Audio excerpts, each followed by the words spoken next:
Hey there guys, welcome back to another video. Today I'll be showing you how to restore a deleted Google Drive file. To restore a deleted file, you usually have 30 days before Google permanently purges it from the trash. So to access this particular file that you have recently deleted is to go ahead and open your Google Drive, then tap on these three horizontal lines located at the top left. From there you will find this option called bin.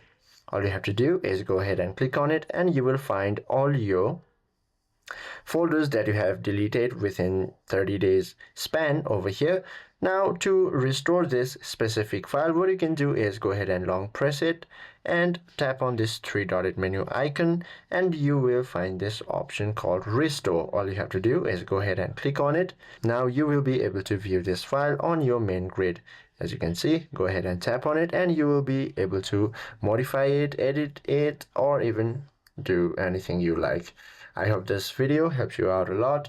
If you have any questions or queries, please do comment down below.